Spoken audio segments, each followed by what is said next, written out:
अब अद्भुत बात है, जैसे ही कथा सुनने के लिए महाराज परीक्षित बैठे, अनेक ऋषि मुनि सब इकट्ठे हो गए। व्यास जी सहित सब महात्मा उपस्थित थे, पर श्री सुखदेव जी महाराज ही व्यास पीठासीन हुए। और ऐसे महात्मा के मुख से भगवान श्री कृष्ण की कथा का अमृत जैसे ही बरसना आरंभ हुआ तो देवता आ गए। देवराज इंद्र सहित सभी देवता आए और ऐसे आए घड़े में अमृत भर कर ले।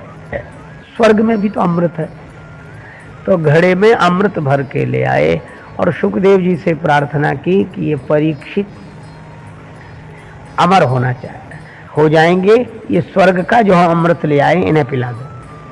लेकिन हम एक सौदा करना चाहते हैं। क्या? बोले स्वर्ग का अमृत तो इन्हें पिला दो और कथा का अमृत हमें दे दो।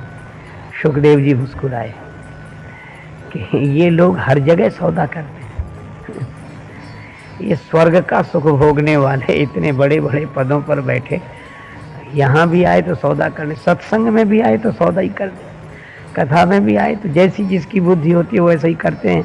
एक बार क्या हुआ, एक आदमी दुकानदार था तो सपने भी दुकान के ही देखता था। सपने में किसी देवदूत ने कहा कि तुम्हारा समय आ गया है, तो तुम्हारे पाप और पुण्य दोनों ही हैं, तो तुम पहले कहाँ चलना पसंद करोगे, स्वर्ग की नरक? वो आदमी बोला कि दोनों जगह नहीं जाएंगे। दोनों जगह जाना तो पड़ेगा ही, क्योंकि कर्मों का फल भोगने के लिए जाना पड़ेगा। तो बोला कि हम न स्वर्ग जाएंगे ना नरक। बोले फिर? बोले हम तो दोनों के बीच में रहेंगे। तो बोले दोनों के बीच में क्यों रहोगे? बोले दुकानदार आदमी, ताकि दोनों तरफ के ग्राहक हमें मिलते रहेंगे, इसलिए हम तो बीच में ही रहेंगे। तो ये दुकानदार सपना भी देखते तो दुकान का ही देखते। अब ये देवराज इंद्र और देवता यहाँ सत्संग कथा में भी सौदा करने आ गए। हमारी चीज तुम ले लो, तो अपनी चीज हमें दे दो। सुखदेव जी से कहा कि ये हम स्वर्ग से अमृत लाए हैं, ये अमर बनाने वाला है, यह पिला दो महाराज परीक्षित को और कथा का अमृत हमें पिला दो। सुखदेव जी ने महाराज परीक्षित की ओर देखा कि यह सौदा स्वीकार है, मंजूर है। लेकिन हाँ, पहले भेद सुन लो। क्या? सुखदेव जी ने जो बात कही बड़ी अद्भुत है।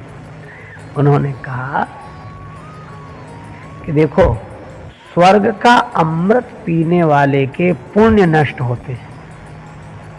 क्षीणे पुण्य मर्त्य लोकम विशंति, पुण्य क्षीण होने पर वे मृत्यु लोक में आते हैं।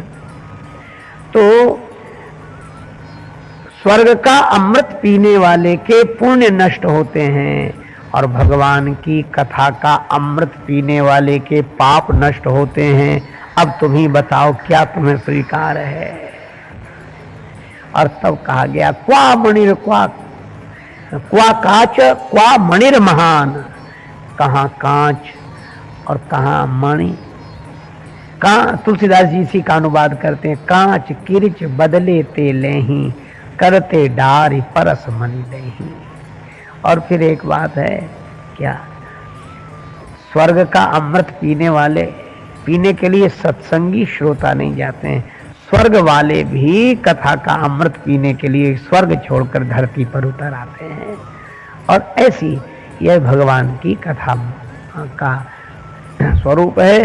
तो मैं यह कह रहा था कि वेद व्यास जी, जिन्होंने वेदों का व्यास किया, वेदों का विस्तार किया, भाष्य किया, पुराणों के रचयिता, उन्होंने भगवान श्री कृष्ण की कथा पुराण तिलक श्रीमद् भागवत लिखकर ही शांति पाई। व्यास जी को शांति इसी से मिली। सुखदेव जी लौट कर आए क्योंकि उन्हें इसी में सुख मिला। सुखदेव जी जैसे आत्मज्ञानी वैराग्यवान को। और महाराज परीक्षित को भी इसी से सुख शांति मिली। और तो और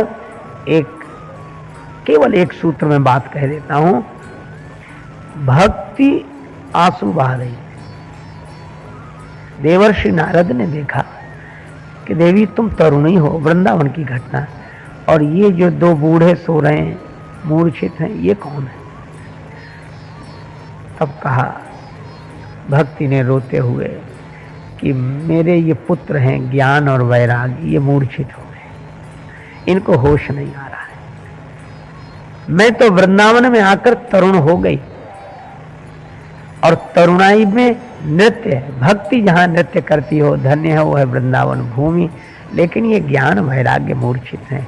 और इसका अर्थ है कि जब तक ज्ञान वैराग्य मूर्छित रहेंगे तब तक भक्ति भी केवल रोना ही रोना रहेगा।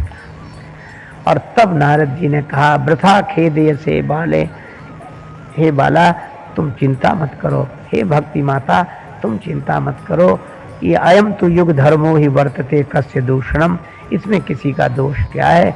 और तब नारद जी ने कहा कि तुम्हारे दुख निवृत्ति का उपाय हम सोचेंगे। और सनक सनंदन सनातन सनत कुमार ने यही निर्णय किया कि श्रीमद् भागवत की कथा कहो। और भागवत की कथा कहाँ हुई? हरिद्वार में। अब यह भी बड़ा सुंदर सांकेतिक सूत्र है कि जब भागवत की कथा हरिद्वार से जुड़ती है, घर द्वार से नहीं, भागवत की कथा जब हरिद्वार से जुड़ती है तभी ज्ञान और वैराग्य की मूर्छा दूर होती है। और उस आनंद वन में जहाँ गंगा जी बह रही हो, राम भक्त जहाँ सुरसरी धारा, तो वहाँ कथा हुई। तो वहाँ भी कि भक्ति को भी प्रसन्नता हुई। तो यह कथा श्रीमद् भागवत की कथा भक्ति को प्रसन्नता देने वाली है, भक्त को प्रसन्नता देने वाली है और ज्ञान वैराग्य को जीवन देने वाली है। और यह कथा भगवान को अपने आप में स्थान देने वाली है। यह श्रीमद् भागवत की कथा है।